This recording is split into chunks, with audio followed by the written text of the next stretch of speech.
వ్యక్తిత్వాన్ని కాపాడాలి, తెలంగాణ ఆత్మ గౌరవాన్ని కాపాడాలని చెప్పేసి సబ్బండ వర్ణాల కోరిక 60 ఏళ్ళ కోరిక నెరవేర్చడం కోసం మాత్రమే కేసీఆర్ గారి నాయకత్వంలో పుట్టినటువంటి నాటి తెలంగాణ రాష్ట్ర సమితి నేటి బీఆర్ఎస్ రాష్ట్రం. ఆ బీఆర్ఎస్ పార్టీ జెండాలను ఇవాళ గద్దెలు కూల్చండి అని చెప్పేసి ఏదైతే స్వయంగా హోంశాఖ తన దగ్గర పెట్టుకొని తను మాట్లాడుతున్నటువంటి ఒక కుసంస్కారమైనటువంటి మాట.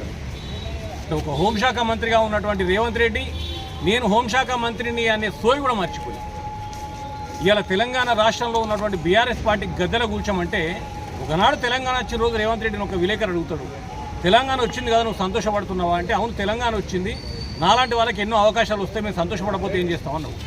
అదే తెలంగాణ రాష్ట్ర ఏర్పాటు కొరకు పునాదులు వేసినటువంటి ఇలా బీఆర్ఎస్ పార్టీ గద్దెలు కూల్చమని చెప్పి ఇలా కోరుతాము. అసలు వాస్తవంగా టీడీపీకి నీకేం సంబంధం?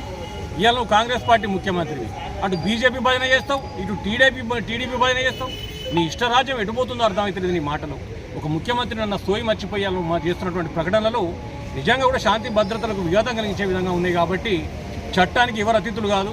ఖచ్చితంగా ఏదైతే ఒక బాధ్యత మర్చి మాట్లాడినటువంటి ముఖ్యమంత్రి పైన చర్యలు తీసుకోవాలి, ఆయన పైన కేసు బుక్ చేయాలని చెప్పేసి ఇలా మంచిర్యాల జిల్లా కేంద్రంలో దివాకర్ రావు గారి నాయకత్వంలో ఇక్కడ మేము ఫిర్యాదు చేయడం జరిగింది.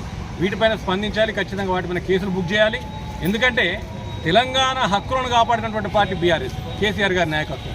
ఇలా తెలంగాణను సగౌరవంగా నిలబెట్టి భారతదేశానికి ఒక రోల్ మోడల్గా తీర్చిదిద్దినటువంటి పార్టీ బీఆర్ఎస్ పార్టీ.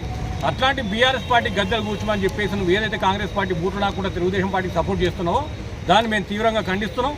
ఇలాంటి పరిస్థితులు మరొకసారి రిపీట్ అయితే ఖచ్చితంగా బీఆర్ఎస్ పార్టీ కార్యకర్తగా ప్రాణాలు త్యాగాలు లెక్క చేయలేదు. మేము ప్రాణాలు తెగించుకోవట్లన్నటువంటి మేము ఇలా నీ చౌకబార ప్రకటనలకు చౌకబార హెచ్చరికలకు భయపడతామని చెప్పేసి అనుకుంటే అది నీ మూర్ఖత్వమే.